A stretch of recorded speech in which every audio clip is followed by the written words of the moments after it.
Tu ressens cette amertume discrète quand l'épreuve revient encore, quand la fatigue morale s'installe sans annonce et qu'une question se forme sans être dite.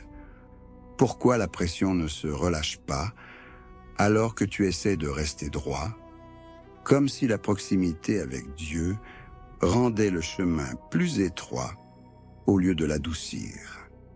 Ce qui pèse n'est pas la difficulté en elle-même, mais la comparaison silencieuse, voir des vies autour de toi avancer sans heurts, pendant que la tienne reste travaillée par la perte, l'attente ou l'incompréhension, jusqu'à te demander si cette charge est un signe d'erreur ou un indice plus grave encore.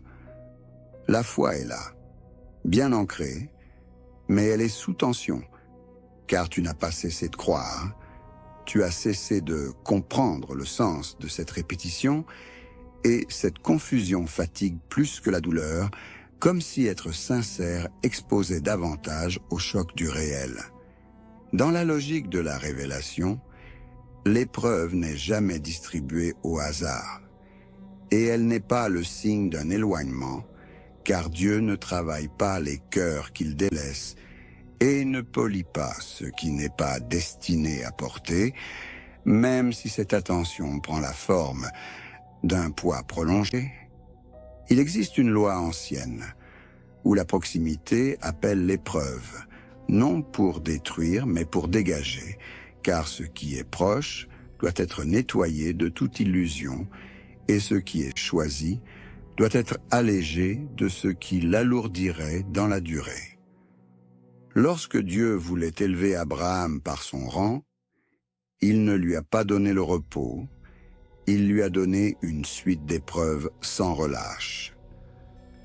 Lorsque Dieu voulait préserver la droiture de Job, il ne lui a pas donné une protection durable, il lui a donné une épreuve extrême malgré son intégrité.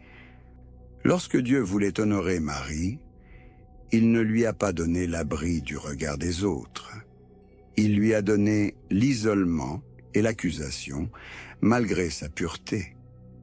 Lorsque Dieu voulait affermir Bilal, il ne lui a pas donné une foi confortable, il lui a donné la torture liée à sa proximité avec Dieu. Lorsque Dieu voulait porter le message à son sommet, il ne l'a pas confié à une vie facile, il l'a confié au prophète le plus éprouvé de tous. Après cette accumulation, l'épreuve cesse d'être un accident personnel et elle apparaît comme un signe cohérent, non d'un rejet, mais d'une attention exigeante, car Dieu n'expose pas les cœurs lointains à ceux qui affinent. Il laisse cela à ceux qu'il rapproche.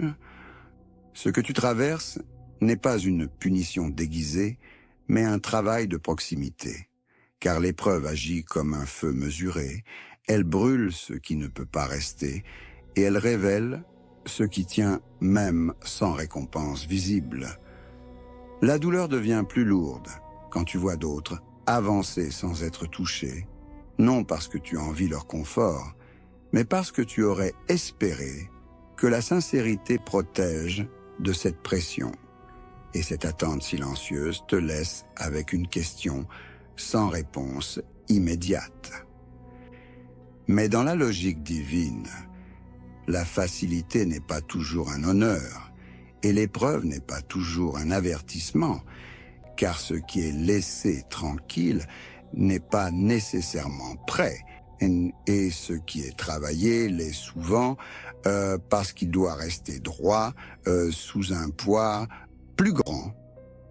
Ce que l'épreuve retire en toi, ce n'est pas la foi, mais les attaches qui cherchaient encore une sécurité ailleurs que dans la relation avec Dieu, car tant que tout va bien, le cœur partage facilement ses appuis sans s'en rendre compte. Il y a une solitude particulière dans l'épreuve répétée, celle de se sentir choisi pour porter sans comprendre pourquoi. Et cette solitude n'est pas là pour t'isoler, mais pour réduire le nombre de voix qui commentent ta relation avec Dieu. L'amertume que tu ressens parfois n'est pas un signe de faiblesse. Elle est la trace d'un combat intérieur réel, car supporter sans devenir dur demande plus de travail que de se détourner.